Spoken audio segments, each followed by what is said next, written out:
اللہ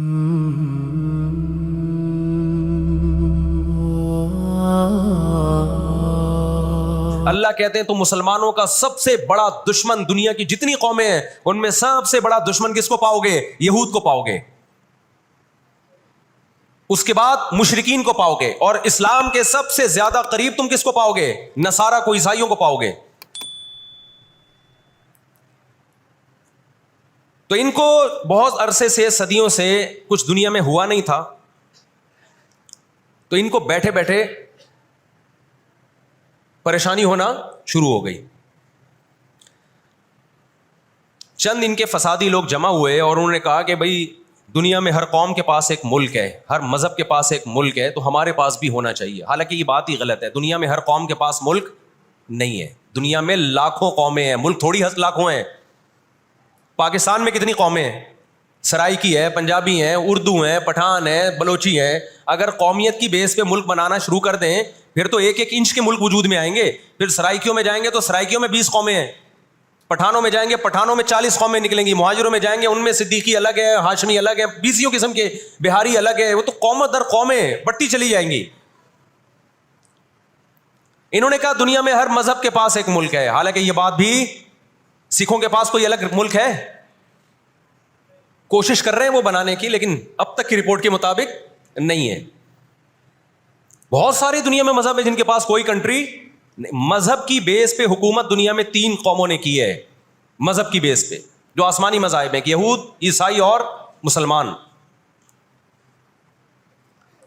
پہلی جنگ عظیم ختم ہونے والی تھی، دنیا امن و امان کی طرف آ رہی تھی، ان کو وہ دنیا کا امن پسند نہیں آیا۔ انہوں نے جناب طے کیا کہ ہمیں ایک ملک ملنا چاہیے۔ ان کے بڑے بیٹھے، کسی نے کہا افریقہ میں ہونا چاہیے، کسی نے کہا فلاں جگہ ہونا چاہیے، کسی نے کہا فلاں جگہ ہونا چاہیے۔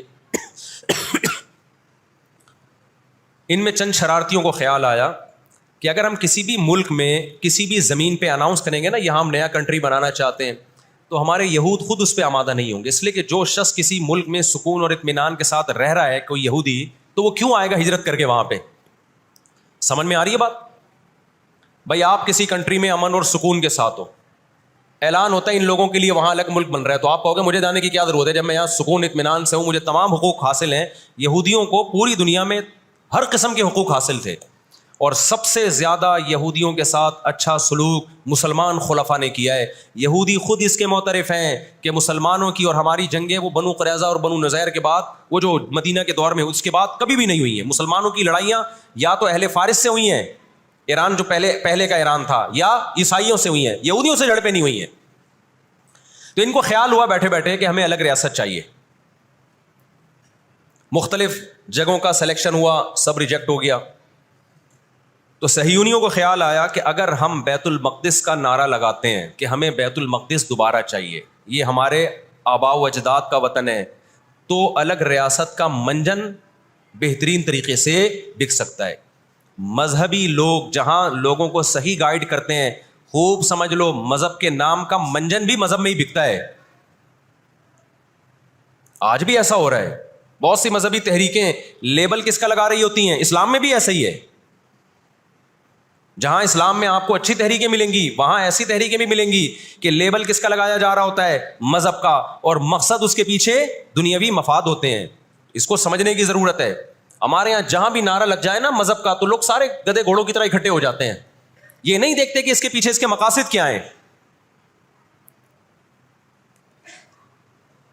تو نعرہ یہ لگایا گیا، اللہ کرے میں جلدی سے مختصر ہسٹری سمیٹ دوں پھر آپ کے سامنے بات رکھوں۔ نعرہ یہ لگایا گیا کہ چونکہ بیت المقدس ہمارا تھا، یعقوب علیہ السلام، یوسف علیہ السلام، موسیٰ علیہ السلام اور جتنے پیغمبر گزرے، یحییٰ علیہ السلام، زکریا علیہ السلام، ان سب کا مرکز کون سی جگہ ہے؟ ارض مقدس فلسطین۔ تو فلسطین کے نام پہ پوری دنیا سے یہودیوں کو فلسطین میں جمع کرنا ہمارے لیے پاسبل ہے، مگر یہودی بکھرے ہوئے تھے، ان کے پاس اتنی طاقت نہیں تھی۔ 2 سازشیں انہوں نے کی ہیں۔ نمبر 1، تجارت اپنے کنٹرول میں لو۔ قرآن کہتا ہے وَأَخْذِهِمُ الرِّبَا وَقَدْ نُهُوا عَنْهُ، اللہ نے ان پر سود لینے پر پابندی لگائی تھی۔ انہوں نے دنیا کو سود کے نظام میں لپیٹ دیا، پوری دنیا کی دولت مرتکز ہو کے کس کے پاس آنے لگی؟ یہودیوں کے پاس۔ مذہبی ریاست بنائی جا رہی ہے. اس کی مثال ایسے ہے جیسے ہم مسجد بنا رہے ہیں اور بندوق ہاتھ میں لے کے لوگوں کو ڈکیتیاں کر کے پیسہ لاؤ, جتنا پیسہ بنے گا, جتنا پیسہ اکٹھا ہوگا ہم اس سے کیا بنائیں گے؟ مسجد بنائیں گے. تو اس سے صاف پتہ چل جائے گا بھائی تیرا مقصد مسجد بنانا نہیں ہے, مسجد کے نام پہ منجن بیچنا ہے. سمجھ میں آ رہی ہے بات کہ نہیں آ رہی؟ لیبل مسجد کا لگ رہا ہے اس کے پیچھے, کیونکہ جو مسجد جو بنانا چاہتا ہے وہ کبھی بھی حرام پیسے سے مسجد نہیں بنائے گا. تورات میں آج تک سود کی حرمت موجود ہے, اور قرآن نے بیان کیا کہ ان کو ہم نے سود لینے سے منع کیا, لیکن انہوں نے سود لینا شروع کر دیا. بڑے بڑے بینک آج کس کے پاس ہیں؟ ان کے تانے بانے سارے کس سے جا کے ملتے ہیں؟ یہودیوں سے. بیٹھے بیٹھے پیسہ جمع کرنا شروع کیا. تبھی تو میں کہتا ہوں یہ جو بڑے بڑے جنرل اسٹور بنے ہوئے ہیں نا, مال بنے ہوئے ہیں, جو بینکوں سے سودی قرضہ لے کے کروڑوں روپے پھونک دیتے ہیں, اس کے بجائے نا اپنے ان غریب دکانداروں کے پاس جایا کرو جو اپنے باپ کی کمائی سے, وراثت کے پیسوں سے دکان بنا کے بیٹھے ہوئے ہیں. یہ جو سودی نظام ہے نا, سودی نظام, اس سے دنیا کی دولت مرتکز ہو کے چند ہاتھوں میں جاتی ہے, پھر وہ چند ہاتھ ہی آپ کے باپ بن کے بیٹھتے ہیں دنیا میں. جب سے یہ بڑے بڑے اسٹورز بننا شروع ہوئے ہیں, مال بننا شروع ہوئے ہیں, یہ چھوٹے موٹے دکانداروں کی جو حلال کی آمدن تھی, ان کی جو بینکوں سے قرضے نہیں تھے, جو دادے پردادے سے محنت کر کے آ رہے تھے اور اب اتنا جمع کیا کہ ایک دکان بنا لیں, وہ سارے ایک طرف رہ گئے. اور ایک سرمایہ دار اٹھتا ہے بینکوں سے اربوں روپے کا قرضہ لے کے ایک بہت بڑی بلڈنگ بنا دیتا ہے اور بیٹھ کے نوٹ چھاپتا ہے. وہ یہ کون سا ان کی خون پسینے کی کمائی ہوتی ہے؟ تو اس عذاب میں دنیا کو کس نے دھکیلا؟ سودی نظام میں. بولو, یہودی نے دھکیلا ہے. ان کے شاطر دماغ نے کام کیا کہ پوری دنیا کی معیشت کس کے کنٹرول میں لے کر آؤ؟ اپنے کنٹرول میں. آج اگر حاجی, ہم یہاں سے حج کرنے جاتے ہیں نا, میں نے ایک دفعہ سعودی عرب میں کسی سے پوچھا کہ یہودیوں کو یہ کھٹکتا نہیں ہے, اتنے لاکھ لوگ آ رہے ہیں, 40 لاکھ 50 لاکھ لوگ حج کر کے جا رہے ہیں, ان کو کھٹکتا نہیں ہوگا اتنی اللہ نے مسلمانوں کو عزت دی؟ انہوں نے کہا ان کو نہیں کھٹکتا, یہ چاہتے ہیں کہ 40 لاکھ کے بجائے 80 لاکھ لوگ حج کیا کریں. وجہ اس کی ہے کہ وہاں سارا مال ان کی کمپنیوں کا بکتا ہے. میں سمجھا پا رہا ہوں اپنی بات؟ ساری پروڈکٹ کس کی بکتی ہیں؟ منجن انہی کا بک رہا ہے وہاں بھی. تو چاہتے ہیں 40 لاکھ کے بجائے کتنے لاکھ حج کیا کریں؟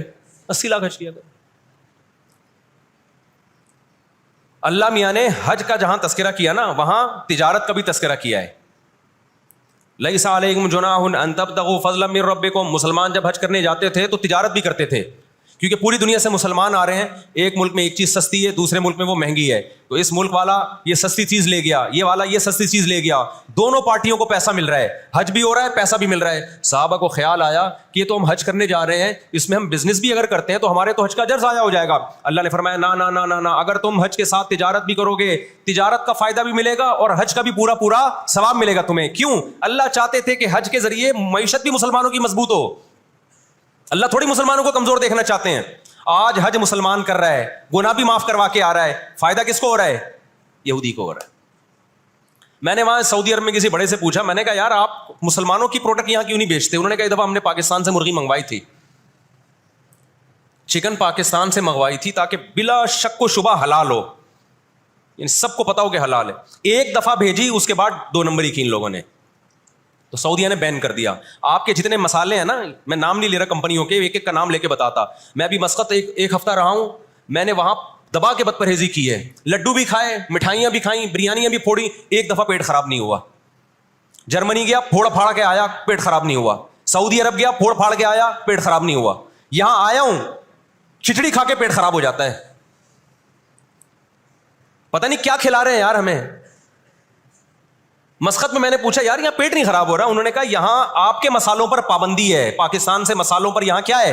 پابندی ہے, اس لیے پیٹ خراب نہیں ہو رہا. جرمنی میں مجھے وہاں لوگوں نے بتایا کہ جرمنی میں پاکستانی مسالوں پر کیا ہے؟ پابندی ہے, اس لیے پیٹ خراب نہیں ہو رہا. جہاں پاکستان سے مسالہ جائے گا لوگوں کے پیٹوں کی ایسی کی تیسی کر دے گا وہ. یہ ہے بزنس, سمجھ رہے ہو؟ پھر کچھ مسالے آ رہے ہیں وہاں پہ, لیکن ان میں وہ ٹیسٹ نہیں ہے جو یہاں ہے. وجہ کیا ہے کہ یہاں جو کیمیکل ڈل رہا ہے نا ٹیسٹ کے لیے, وہ کیمیکل کے بغیر جا رہے ہیں, پھر وہ ایکسپورٹ ہو رہے ہیں, اس لیے اس میں وہ ٹیسٹ تو نہیں, لیکن صحت نہیں خراب کر رہے. یہاں فوکس کیا جا رہا ہے ٹیسٹ کو, صحت گئی تیل لینے, اور آپ اور میں کھا رہے ہیں الحمدللہ, آتے ہی پیٹ خراب ہو گیا. خیر, تو یہود نے کس کو, اب دیکھو یہود نے بڑی ایمانداری سے بزنس کیا کہ ہم ایسی پروڈکٹ مارکیٹ میں بیچیں گے جو ایک نمبر ہوگی. اور بہت ساری سازشیں بھی کی, ایسی ایسی سازشیں ہوئی ہیں. انہوں نے دیکھا کہ جو مسلمان کمپنی بہت زیادہ آگے بڑھ رہی ہے نا, آپ کو یاد ہے پولکا کمپنی, ایک پولکا کے ہم آئس کریم میں کھایا کرتے تھے بچپن میں, عیدی ملتی تھی. ایسی بڑی بڑی کمپنیوں کو جب دیکھا نا ترقی کر رہی ہیں, منہ مانگی قیمت دے کے خرید کے بند کر دیا کہ ایک دفعہ انویسٹ کر دو, اچھا خاصا لگا دو پیسہ, لیکن ان کو آگے نہیں بڑھنے دو. اس کا نتیجہ یہ نکلا کہ دنیا غلام بنتی چلی گئی. اکنامکلی کس کی غلام بن گئی؟ آج امریکہ اسرائیل کو غلط کہہ کے بھی کس کا ساتھ دیتا ہے؟ مجھے یاد ہے چند سال پہلے امریکی صدر نے بیان دیا تھا اسرائیل نے یہ غلط کیا ہے, یونائٹڈ نیشن کے لا کی پابندی نہیں کی ہے, لیکن ہم پھر بھی کس کے ساتھ ہیں؟ پورے الفاظ بتا رہا ہوں میں, پھر بھی ہم کس کے ساتھ ہیں؟ مانتے ہوئے. اس کو پتا ہے, وہ اس کی مثال وہ 50-50 میں ایک آیا کرتا تھا نا, 50-50 میں ایک کلپ وائرل ہوا ہے کہ کمنٹری ہو رہی ہے کہ سلیم اللہ بہت اچھا کھیل رہا ہے اور کلیم اللہ تو کھیل ہی نہیں رہا. اب لوگ جو کمنٹری کرنے والا ہے اس سے کہہ رہے ہیں بھائی یا تو کھیل ہی نہیں رہا, وہ جو تماشائی تھے وہ چھوڑ کے جانے لگے تو غلط کمنٹری کر رہا ہے. اس نے کہا تم جہنم میں چلے جاؤ لیکن کھیل یہی صحیح رہا ہے, بھلے تم جاؤ. وہ انہوں نے کہا ہم گھر جا رہے ہیں, انہوں نے کہا تم گھر نہیں, تم جہنم میں جاؤ, لیکن یہی سلیم اللہ بہترین کھیل رہا ہے. پھر دکھایا کہ پیچھے بندوق رکھی ہوئی ہے کسی نے. تو اس وقت امریکہ کو گچی سے کس نے پکڑا ہوا ہے؟ طاقت امریکہ کے پاس زیادہ ہے, سازشیں کس کے پاس زیادہ ہیں؟ اسرائیل کے پاس. معیشت پہ ایسا قبضہ کیا ہوا ہے, گچی سے پکڑا ہوا ہے کہ ہلنا نہیں. آج پوری دنیا میں فلسطینی نہتے ہو گئے. جب اسرائیل کے قیام کا اعلان کیا نا یہودیوں نے, تو دو کام کیے, میں جلدی سے بات کو سمیٹوں. ایک تو یہ کہ معیشت کس کے کنٹرول میں لو؟ سود کے ذریعے, بزنس کے ذریعے, حلال تجارت کے ذریعے, اس طرح سے کنٹرول میں آتی نہیں ہے.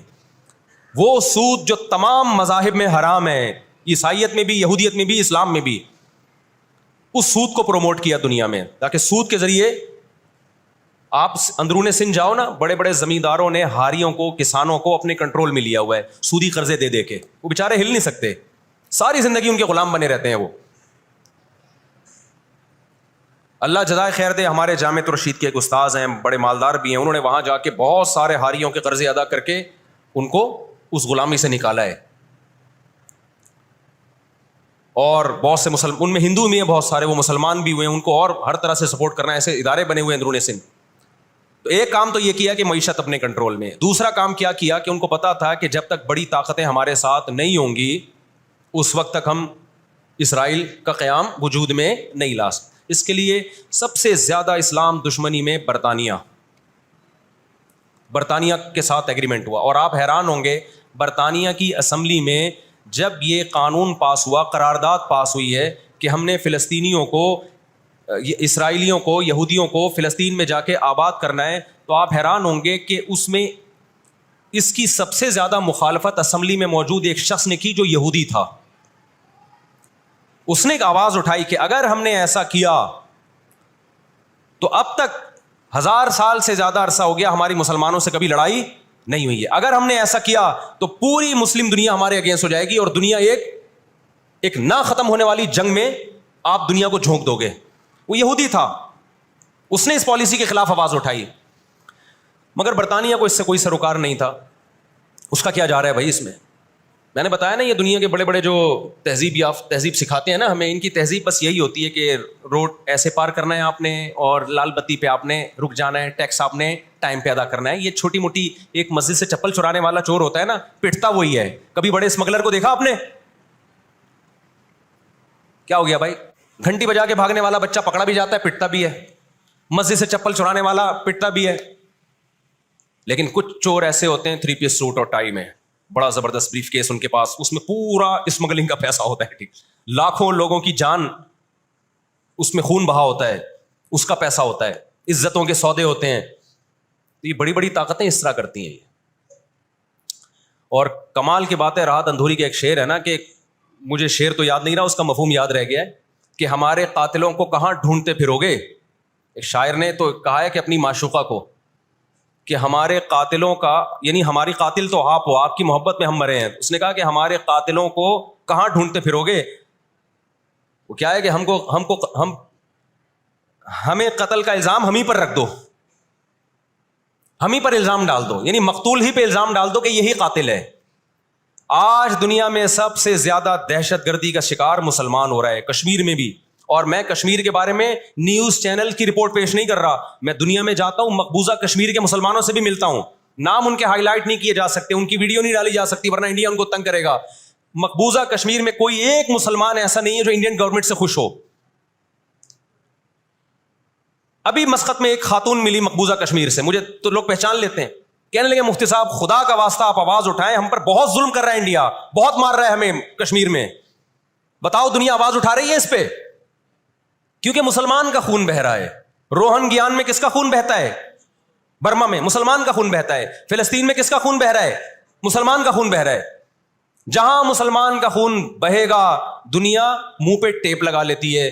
جہاں کوئی ایک غیر مسلم, ہماری نظر میں مسلمان کا خون بہے یا غیر مسلم کا, ہم فرق نہیں کرتے, کسی پہ بھی ظلم ہوگا ہم آواز اٹھائیں گے. لیکن دنیا یہ فرق کرتی ہے, لیبل یہ لگاتی ہے کہ انسانیت پہلے مذہب بعد میں, لیکن ان کا ایٹیٹیوڈ بتاتا ہے کہ ان کی نظر میں مذہب پہلے ہے, انسانیت بعد میں ہے. دنیا میں سب سے سستا خون مسلمان کا ہو گیا ہے. تو دو کام کیے, نمبر ایک اکنامکلی مضبوط کرنا ہے, سود کے ذریعے, تجارت کے ذریعے نہیں, سودی تجارت کے ذریعے. اس کے بعد کیا کیا؟ برطانیہ سے معاہدہ ہوتا ہے اور چند سالوں میں 1917 میں برطانیہ نے اعلان کیا کہ بھائی ہم پوری دنیا سے یہودیوں کو لا کے کہاں آباد کریں گے؟ فلسطین میں. اس وقت مکمل فلسطین کس کا تھا؟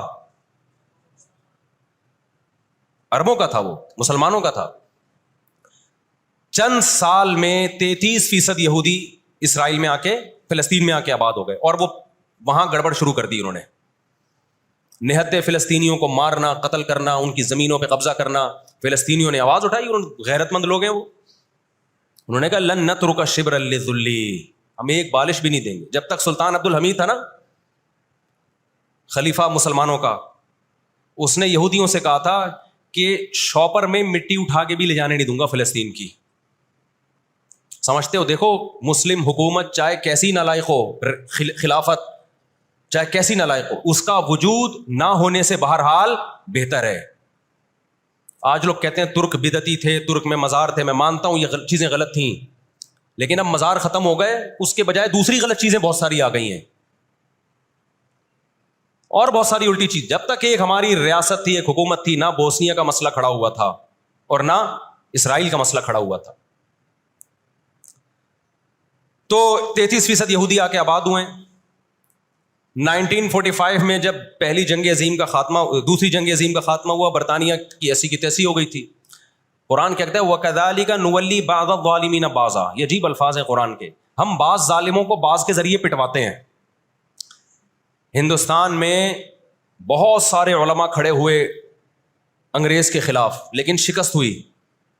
اللہ نے پٹوایا کس سے؟ برطانیہ کو, ہٹلر کے ذریعے. ٹھیک ہے برطانیہ جنگ ہارا نہیں, لیکن اتنا کمزور ہو گیا, جو اس نے 200 سال محنت کی تھی بر صغیر پہ کنٹرول کرنے کے لیے, اسے اندازہ ہو گیا کہ اب میں وہ کنٹرول برقرار نہیں رکھ سکتا. اور ہٹلر کے ایصال ثواب کے لیے بر صغیر کے مسلمانوں کو اور ہندوؤں کو آزادی ملی, کس سے؟ برٹش سے آزادی ملی. تو اب کیا ہوا؟ یونائٹڈ نیشن بن چکی تھی, اس کے پیچھے بھی بہت بڑی سازش تھی. خیر, یونائٹڈ نیشن جب وجود میں آئی ہے تو برطانیہ تو پیچھے ہٹا, یونائٹڈ نیشن آ گئی.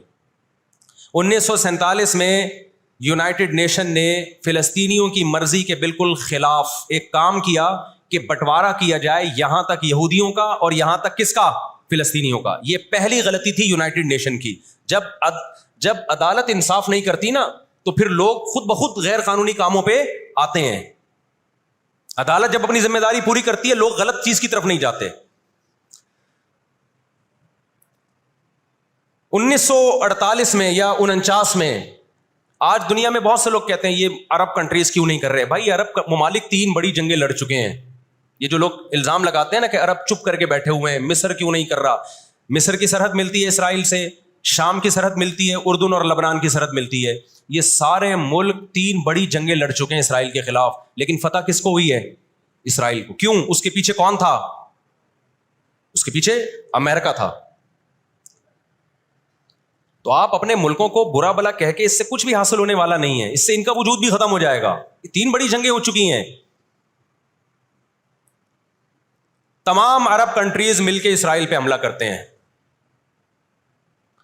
لیکن اس کے نتیجے میں نقصان کیا ہوا؟ یونائٹڈ نیشن نے جو لکیر کھینچی تھی نا یہودیوں کے لیے, یہودی اس لکیر کو کراس کر کے آگے بڑھ گیا اور 80% فلسطین پہ یہودی نے قبضہ کر لیا. اور یہ غزہ کی پٹی جو آج ہے اور جس کو ویسٹ بینک کہا جاتا ہے, اس غزہ کی پٹی پہ مصر کا قبضہ ہو گیا جو ایسٹ میں ہے, اور ویسٹ بینک پہ اردن کا قبضہ ہو گیا. 20% علاقہ میں سے آدھا اردن کے پاس اور آدھے سے کچھ کم مصر کے پاس چلا گیا. باقی 80% کس کے پاس آ گیا؟ اسرائیل کے پاس. پھر 1967 میں بہت بڑی وار ہوئی. یہ میں ان لوگوں کو بتا رہا ہوں جو ہر وقت اسلامی حکومتیں جو رہی صحیح رہ گئی ہیں نا, ہر وقت ان کو برا بلا کہتے رہتے ہیں, یہ کچھ نہیں کر رہے, یہ عرب کچھ نہیں کر رہے. یہ 3 جنگیں لڑ چکے ہیں. جب تک تمہارا باپ پیچھے کھڑا ہوا ہے نا امریکہ, اس وقت تک یہ مسئلہ حل نہیں ہو سکتا. پیچھے وہ کھڑا ہوا ہے. اب کیا ہے کہ جی 1967 میں یہ تمام کنٹریز جو بھی اسرائیل کو گھیرے ہوئے ہیں, یہ سب مل کے پلان بناتے ہیں, عرب متحد ہوتے ہیں کہ اسرائیل کو ایک ہی دفعہ میں صفحہ ہستی سے مٹانا ہے. اسرائیل کی خفیہ ایجنسیاں اتنی ہوشیار, اتنی متحرک کہ پہلے اطلاع مل جاتی ہے, اور مصر کے جہاز جو بمبارمنٹ کے لیے جانے تھے, اسرائیل پہ حملہ کرنا تھا, وہ کھڑے کھڑے بہت سارے جہاز ایئرپورٹ پہ اسرائیل تباہ کر دیتا ہے. سمجھ میں آ رہی ہے کہ نہیں آ رہی ہے؟ وہ بہت بڑی پلاننگ سے آیا بھائی. وَقَدْ مَكَرُوا مَكْرَهُمْ وَعِنْدَ اللَّهِ مَكْرُهُمْ وَإِنْ كَانَ مَكْرُهُمْ لِتَزُولَ مِنْهُ الْجِبَالُ. اللہ نے کہا یہ اسلام دشمن جب سازشیں کرتے ہیں, اتنی بڑی سازشیں ہوتی ہیں کہ پہاڑ اپنی جگہ سے ہل جائیں. یہ نا امیدی کی بات ہے, لیکن امید کی بات بھی ہے. اللہ کہتا ہے عِنْدَ اللَّهِ مَكْرُهُمْ, اللہ کو ان کی مکر اور تدبیر کا علم ہے. یہ مسلمانوں سے نہیں لڑ رہے, یہ کس سے لڑ رہے ہیں؟ اللہ سے لڑ رہے ہیں. تو خوشخبری کی باتیں بھی ہیں, وہ میں بتاؤں گا انشاءاللہ ابھی. تو عرب کو شکست ہوتی ہے, اور نقصان کیا ہوتا ہے کہ الٹا عربوں کے علاقے اپنے ہاتھ سے نکل جاتے ہیں. مصر کا بہت بڑا علاقہ چلا گیا, غزہ بھی خالی ہو گیا, ویسٹ بینک بھی خالی ہو گیا, اور یہ سارے علاقے کس کے قبضے میں چلے گئے؟ یہود کے. شام کے علاقوں پہ بھی یہود کا قبضہ, مصر کے علاقوں پہ بھی. 1973 میں پھر عرب ممالک مل کے لڑتے ہیں اسرائیل کے خلاف تاکہ اپنے علاقوں کو خالی کرائیں ہم. اس میں بھی کیونکہ امریکہ بھرپور سپورٹ کر رہا تھا اسرائیل کو, دبا کے اسلحہ دے رہا تھا. رزلٹ کس کے خلاف گیا؟ مسلمانوں کے خلاف, عربوں کے خلاف. اور ان کو اندازہ ہو گیا کہ اس جنگ میں ہم اپنے علاقے خالی نہیں کروا سکتے. سعودی عرب میں اس دور میں غیرت مند بادشاہ تھے شاہ فیصل شہید رحمۃ اللہ علیہ, اللہ ان کی مغفرت کرے, ان کے درجات بلند کرے, بڑے مجاہد تھے. انہوں نے عرب ممالک کا اجلاس بلایا اور تیل کی سپلائی بند کر دی. سمجھتے ہیں بات کو کہ نہیں سمجھتے؟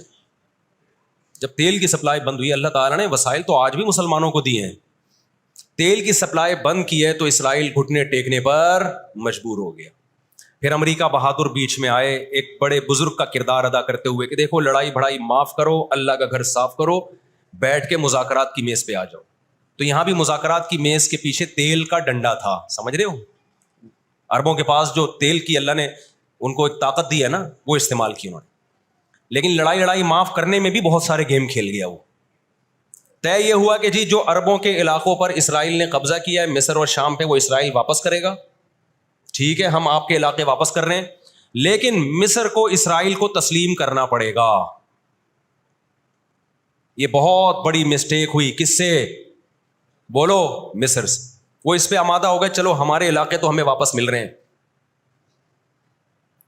غزہ سے بھی مصر نے فوجیں ہٹا لیں, غزہ کا علاقہ بھی اسرائیل کے حوالے کر دیا. مصر کو یہ لگا کہ مرتا کیا نہ کرتا.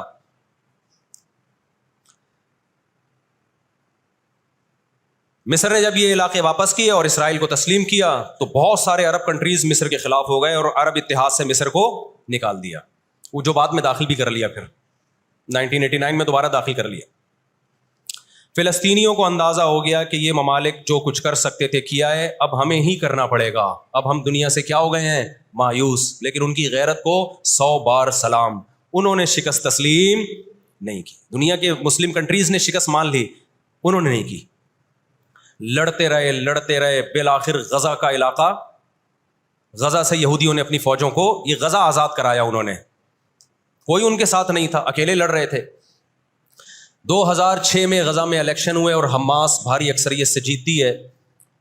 امریکہ اور اسرائیل نے اس قانونی حکومت کو جو الیکشن کے ذریعے ہوئی ہے، میں نے بتایا نا ان کے قوانین ان کے لیے ہی ہوتے ہیں، ویسے جمہوریت الاپتے شاپتے رہتے ہیں، لیکن جہاں جمہوری طرز پر ان کی مرضی کے خلاف ہو جائے تو پھر جمہوریت نہیں چاہیے ان کو، جہاں آمریت سے کام چلتا ہے وہاں آمریت چاہیے۔ یہ سارے اصول اور ضابطے کس کے لیے ہیں بھائی؟ ہم غریبوں کے لیے ہیں، ہم غریبوں کے لیے۔ آپ کو پتہ ہے پاکستان میں کوئلے کی بلوچستان میں اتنی کانیں ہیں کہ 200 سال تک فری بجلی ہمیں مل سکتی ہے، لیکن دنیا ہمیں نکالنے نہیں دیتی کہ انوائرمنٹ، ماحول خراب ہوگا، جبکہ بہت سارے ملکوں میں کوئلے سے بجلی بن رہی ہے، وہاں کا ماحول خراب بولو نہیں ہوتا۔ سمجھتے ہو کہ نہیں سمجھتے؟ دنیا کے جو بڑے پیمانے پر جو بڑے بڑے دہشت گرد ہیں نا، وہ کچھ اور ہی ہیں، وہ چھوٹی چھوٹی مسجد سے چپلیں نہیں چراتے، بس ان کا ہم لوگ مسجد سے چپلیں چراتے ہیں اس لیے بدنام ہوتے ہیں۔ 2006 میں جب حماس بھاری اکثریت سے جیتتی ہے تو امریکہ اور اسرائیل ان کی حکومت کو تسلیم کرنے سے بولو انکار کر دیتے۔ اچھا 1956 میں بھی لڑائی ہوئی ہے، آپ کو پتہ ہے وہ لڑائی کیسے ختم ہوئی؟ اسرائیل کو سپورٹ کیا برطانیہ اور فرانس نے، وہ پیچھے ہٹے رشیا کی دھمکی سے۔ روس کو اندازہ ہو گیا کہ یہ قبضہ کرتے چلے جا رہے ہیں اور ایک بہت بڑی پاور بن کے یورپ اور امریکہ اتحاد بن کے ہمارے سامنے آ جائیں گے، تو ہماری پوزیشن خراب ہو جائے گی۔ روس کون سا کوئی اتنا نیک انسان ہے وہ، لیکن قرآن کہتا ہے نا نولی بعض الظالمین بعضا، ہم بعض ظالموں کو بعض ظالموں ہی کے ذریعے پٹواتے ہیں۔ محلے میں ایک دادا گھوم رہا ہوتا ہے بدماشی کرتا، کمزور پٹ رہے ہوتے ہیں، اللہ دوسرے دادا کو پیدا کر کے اس کو پٹواتے ہیں اس سے، اور پھر کہتے ہیں تجھے کسی اور سے پٹواؤں گا میں۔ روس نے کون سا اچھے افغانستان میں جو بربریت کی، اس نے کس قانون کے تحت افغانستان میں گھسا تھا؟ وہاں بھی افغانی اس کے خلاف کھڑے ہوئے اور مار مار کے بھگایا اس کو۔ پھر جو آپ کے 40-42 ملک ابھی افغان طالبان کے ساتھ لڑ کے گئے ہیں، وہ کس قانون کے تحت آئے تھے بھائی؟ ایک شخص کو پکڑنے کے لیے، اسامہ بن لادن کو پکڑنے کے لیے آپ نے پوری ریاست کی ایسی کی تیسی کر دی۔ تو ان کے اپنے لیے اصول کچھ اور ہیں، ہمارے لیے اصول بولو کچھ اور ہیں۔ اس لیے انصاف اصل کب ہوگا میرے بھائی؟ آخرت میں۔ لیکن آپ کی اطلاع کے لیے آخرت سے پہلے دنیا میں بھی ایک دفعہ ہوگا، اور یہ ہمارے پیغمبر صلی اللہ علیہ وسلم کی بشارتیں ہیں۔ آج وہ فلسطینی نہتے ہو چکے ہیں، نہ مصر میں ان سے لڑنے کی طاقت ہے کیونکہ مصر 3 جنگیں لڑ کے ہار چکا ہے، نہ شام میں ان سے لڑنے کی، شام کے اندر تو خود ایسی سازشیں کی ہیں کہ اس کو کھوکھلا کر دیا۔ جو بھی طاقتور ملک تھے اسرائیل نے ان کو اپنے راستے سے پہلے ہی ہٹا دیا۔ اور یاد رکھو اسرائیل صرف فلسطین نہیں چاہتا ہے، یہ ہماری بھول ہے۔ اسرائیل گریٹ اسرائیل کا قائل ہے، جس میں بہت بڑا خطہ ہے جس پہ وہ قبضہ کرنا چاہتا ہے، یہ یہاں رکے گا نہیں۔ اگر آج ہم غزہ کو اسرائیل کے حوالے کر دیں کہ چلو دنیا میں امن آ جائے گا، ایک حکومت ان کو دے دی جائے، چند لوگوں کو ہتھیار ڈلوا کے ان کو کنٹرول دے دیا جائے، تو یہ آپ کی بھول ہے۔ قرآن کہہ رہا ہے وَيَسْعَوْنَ فِي الْأَرْضِ فَسَادًا، ان کی فطرت میں ہے کہ یہ زمین میں ہمیشہ فساد مچاتے رہیں گے۔ جو بات ہٹلر نے کہی تھی وہ قرآن 1400 سال پہلے کہہ چکا تھا۔ ہٹلر نے قرآن میں دیکھ کے نہیں کہی ہے، ہٹلر نے تو مشاہدہ کر کے کہی تھی یہ بات۔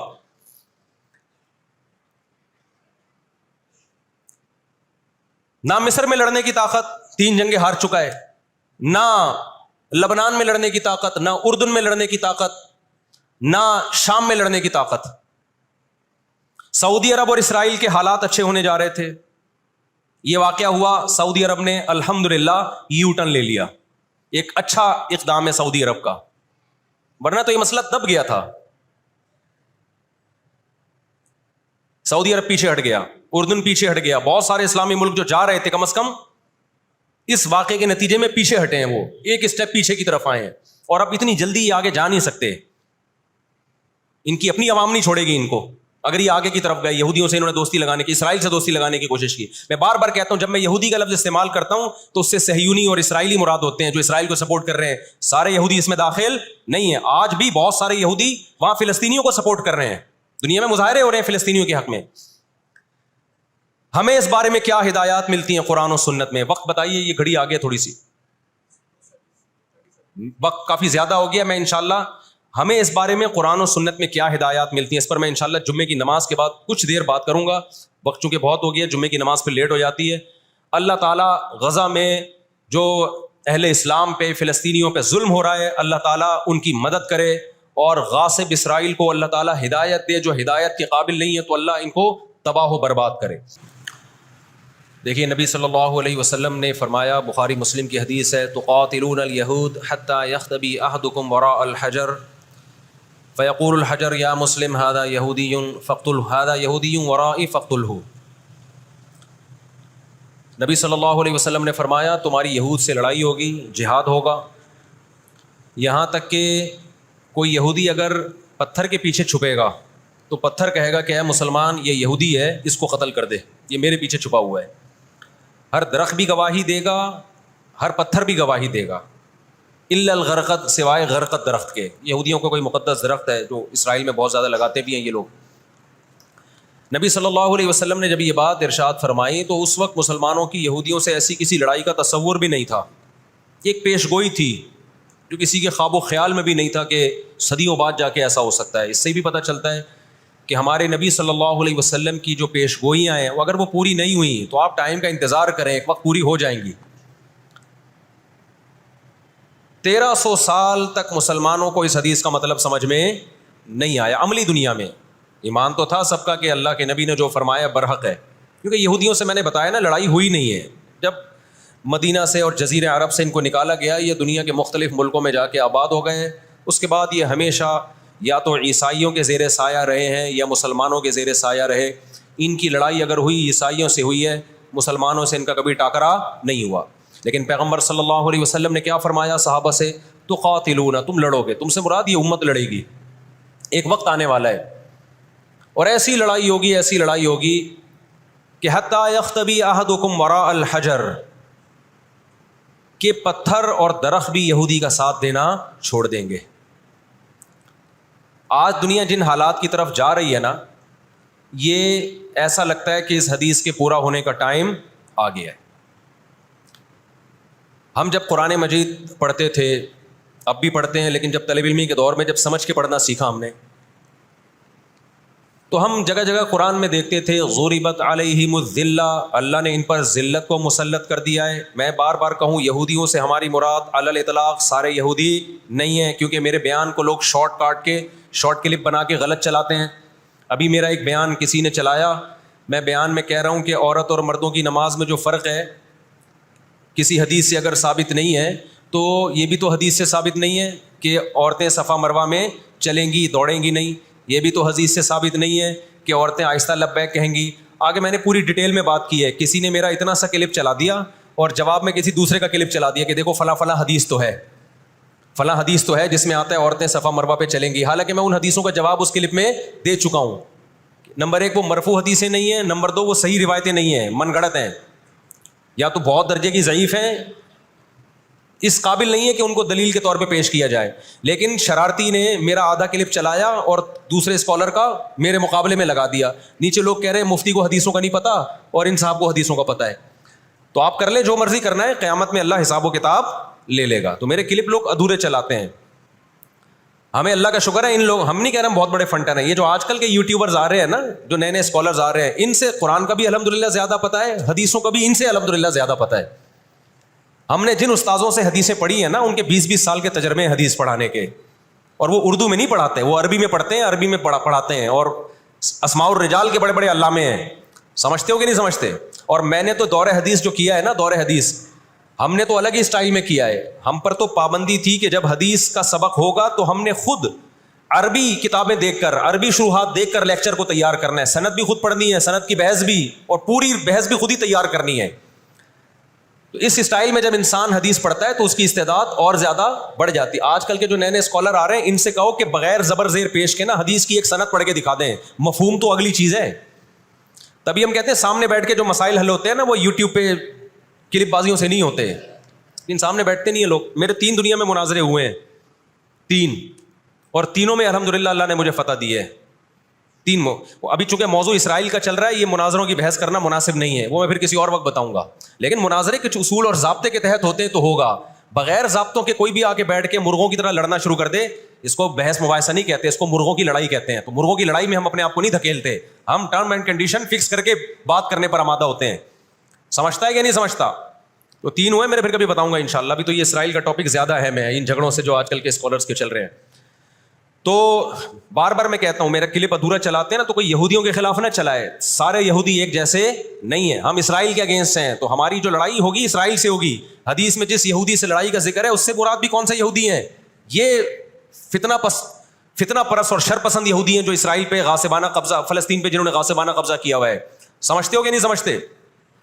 تو آپ صلی اللہ علیہ وسلم نے فرمایا کہ تقاتلون الیہود، تمہاری جنگ کس سے ہوگی؟ یہود سے ہوگی. دجال کس کا سپورٹر ہوگا؟ بولتے کیوں نہیں؟ ابھی تو دجال آیا نہیں ہے اور آپ نے بولنا چھوڑ دیا ہے. جب آئے گا تو پھر تو اچھوں کی بولتی بند ہو جائے گی. کس کا سپورٹر ہوگا وہ؟ ہاں، میں عرض کر رہا تھا کہ ہم جب قرآن پڑھتے تھے ضربت علیہم الذلہ، قرآن کہتے ہیں ہم نے ذلت ان کے اوپر دے ماری ہے ان فسادوں کی وجہ سے جو یہ کرتے رہے ہیں دنیا میں، ان فسادات کی وجہ سے. ہم جب پڑھتے تھے ہم کہتے تھے اے اللہ آج تو یہودی ذلیل نہیں ہے. اسرائیل کتنا پاورفل ہے کہ گچی کس کی پکڑی ہوئی ہے؟ اس نے امریکہ کی. ہندوستان کو گچی سے پکڑا ہوا ہے. تو آج تو بڑی عزت ہے. میں نے اپنے استاد سے یہ سوال پوچھا، انہوں نے بڑا معقول جواب دیا اور یہ تفسیر کی کتابوں میں بھی لکھا ہے. دیکھیں آپ یہودیوں کی ہسٹری اٹھا کے دیکھیں نا، ہمیشہ کوئی نہ کوئی ایسا ان پر مسلط ہوا ہے جنہوں نے ان کی شرارتوں کا مزہ ان کو دنیا میں چکھایا ہے. قرآن سے بھی یہ بات ثابت ہے کہ ان کو ان کی شرارتوں کا مزہ، عذاب جو ہے وہ دنیا میں ملتا رہے گا. میں بار بار کہتا ہوں ہٹلر نے بھی ان کو عذاب دیا ہے. ہٹلر سے پہلے بھی اسلامی نہیں بلکہ دنیا کی تاریخ میں بہت سے ہٹلر گزر چکے ہیں جنہوں نے ان کی شرارتوں کے ان کو دنیا میں سزا دی ہے. ہم پھر بھی بتائیں ہم ہٹلر کے حامی نہیں ہیں جو ظلم اس نے کیا، لیکن وہ بھی ان کی شرارتوں سے بیزار تھا. قرآن کہہ رہے ہم نے ان پر ذلت کو دے مارا ہے. دنیا میں بہت دفعہ رسوا ہوئے یہ. اب کیا ہے؟ یہ آخری ذلت ہے یہودیوں کی جو اب کس کے ہاتھوں ہونے والی ہے؟ فلسطینیوں کے ہاتھوں. آپ کو معلوم ہونا چاہیے جب دنیا میں کسی کو بہت زیادہ ذلیل کیا جاتا ہے نا تو پہلے اس کو عزت دی جاتی ہے. کسی کے گلے میں آپ جوتوں کا ہار پہنا دو، یہ بھی ایک ذلت ہے. اور ایک طریقہ یہ 3 پیس سوٹ ٹائی میں آپ اس کو صدارت کی کرسی پہ بٹھائیں اور پھر آپ اس کو جوتوں کا ہار پہنا دیں. بتاؤ کون سی بڑی ذلت ہے؟ یہ دوسری ذلت پہلی ذلت سے بڑی ہے. پوری دنیا میں مار کھانے کے بعد نا اپنی شرارتوں کی وجہ سے آج اللہ نے ان کو ایک تھوڑی سی حکومت دی ہے. ایک چھوٹا سا کنٹری. آپ اگر اسرائیل کو نقشے میں دیکھیں گے تو کراچی بھی بڑا ہے اسرائیل سے. اتنا چھوٹا ملک، اتنا چھوٹا ملک، اور تعداد بھی بہت تھوڑی. اللہ نے انہیں کچھ وقت پنپنے دیا ہے. اللہ نے کہا ٹھیک ہے تم دنیا تمہاری آخری شرارت دیکھ لے، اس کے بعد جو میری طرف سے تم پہ مار پڑنے والی ہے اس کے بعد قیامت تک تم دوبارہ اٹھنے کے قابل نہیں رہو. یہ آخری ذلت کا انتظام ہو رہا ہے یہود کا. اور جو فائنل میچ ہوتا ہے نا وہ شاندار ہی ہوتا ہے. کیا خیال ہے؟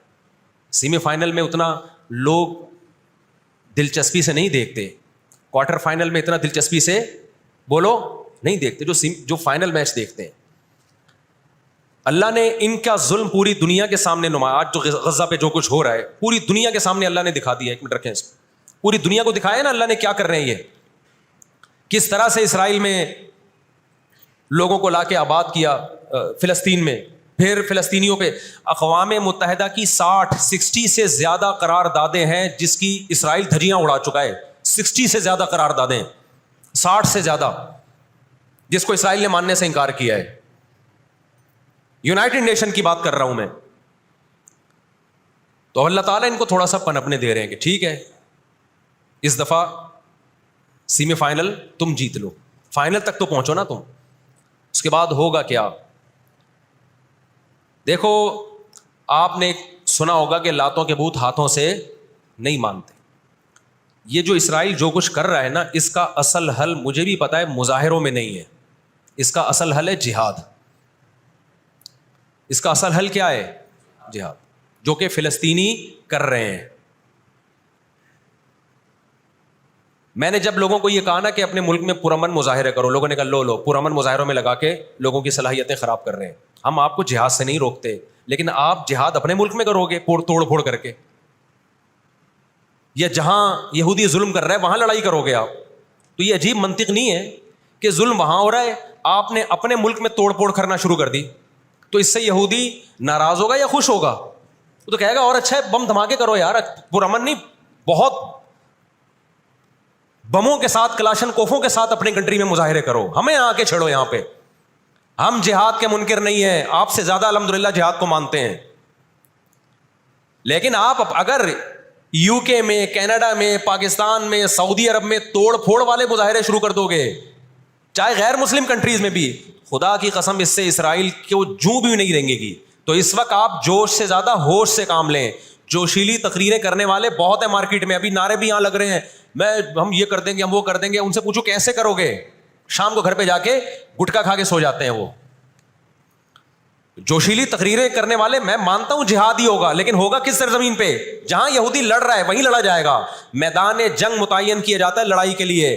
یہ نہیں ہوتا کہ آپ میدان جنگ میں نہیں جا سکتے تو جو میدان جنگ نہیں ہے اس کو میدان جنگ بنا دو. ایسا دنیا میں کبھی بھی نہیں ہوتا.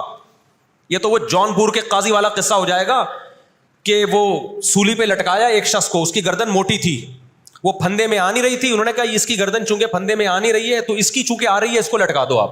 وہ کہے گا میری آ رہی ہے لیکن میرا قصور کیا ہے؟ تو یہ عجیب قسم کا جہاد ہے. آپ اپنے ملکوں میں، یو کے، کینیڈا میں آپ نے اگر توڑ پھوڑ کرنا شروع کر دی، وہ چھوڑے گا تھوڑی کینیڈا آپ کو. یو کے، امریکہ میں آپ نے اگر توڑ پھوڑ شروع کر دی وہ چھوڑے گا تھوڑی. آپ کی اوقات کتنی ہے؟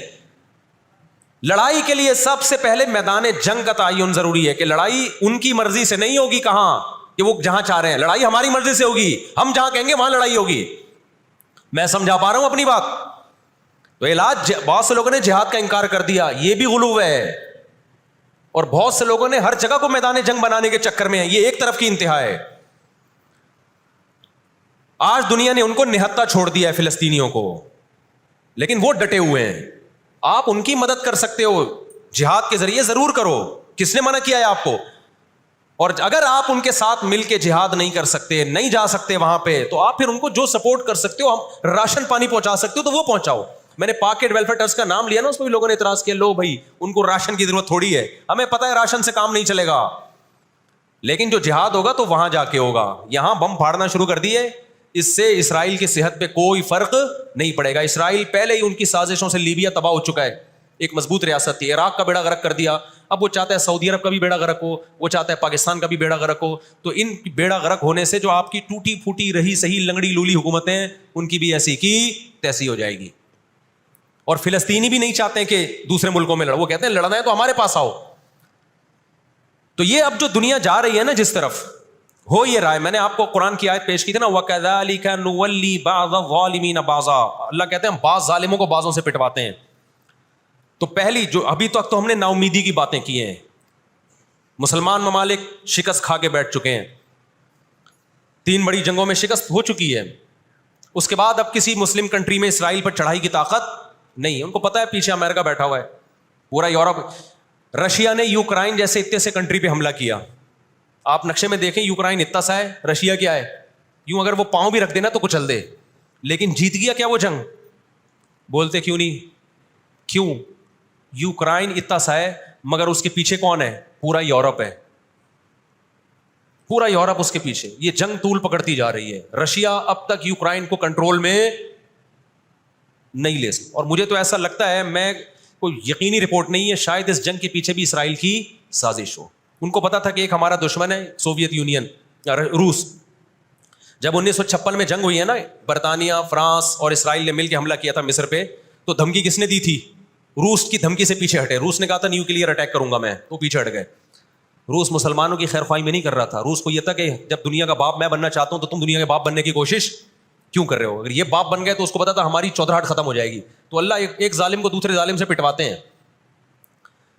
تو آج بھی رشیا، چائنا، وہ اسرائیل کے حق میں نہیں ہے. عین ممکن ہے اللہ مظلوموں کی آواز سے ایسے حالات پیدا کر دے کہ اس جنگ میں براہ راست کون کود پڑے؟ سوویت یونین کود پڑے. اور اگر سوویت یونین اس جنگ میں کود پڑا، جس کے پورے چانس لگ رہے ہیں، تو پھر یہ تیسری جنگ عظیم کی طرف معاملہ جائے گا. اور اس کے ذمہ دار مسلمان یا فلسطین نہیں ہوں گے، اس کے ذمہ دار ناجائز اسرائیل ہے جس نے ناجائز قبضہ فلسطین پہ کیا ہے. اور پھر دنیا میں جو تباہی ہوگی نا، تباہی ہوگی وہ میرے اور آپ کے تصور سے بھی زیادہ ہے، کیونکہ اب تلواروں سے یا صرف ہوائی جہازوں سے جنگ نہیں ہوتی، اب سب کے پاس نیوکلیئر ہتھیار ہیں، اب ایٹم بم چلیں گے.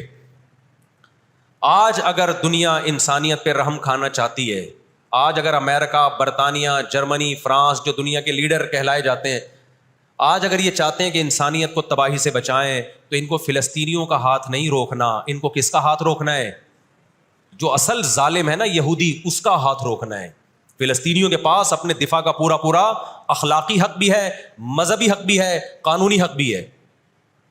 تو آج اگر یہ اسرائیل کا ہاتھ زبردستی روک لیتے ہیں تو دنیا بڑی تباہی سے بچ جائے گی.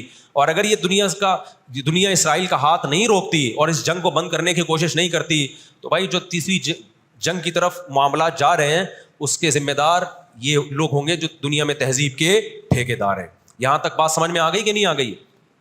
دوسری بات، ہمیں قرآن و سنت میں اس بارے میں کیا ہدایات ملتی ہیں؟ اللہ کہتا ہے میں نے یہود پہ ذلت کو مسلط کر دیا ہے. اس آیت میں اور اس حدیث میں جو میں نے تقاتلون الیہود والی حدیث پڑھی، اس میں مسلمانوں کے لیے خوشخبری ہے کہ اللہ تعالیٰ نے جیسے بنی اسرائیل انتہائی کمزور تھے، فرعون کا ظلم اور بربریت کا شکار تھے، اللہ سورہ قصص میں کہتے ہیں وَنُرِيدُ أَن نَّمُنَّ عَلَى الَّذِينَ اسْتُضْعِفُوا فِي الْأَرْضِ، ہم نے ارادہ کیا کہ زمین میں کمزور ترین لوگوں کو اٹھا کے زمین کا امام بنا دیں گے، طاقتور پہ غالب کر دیں گے.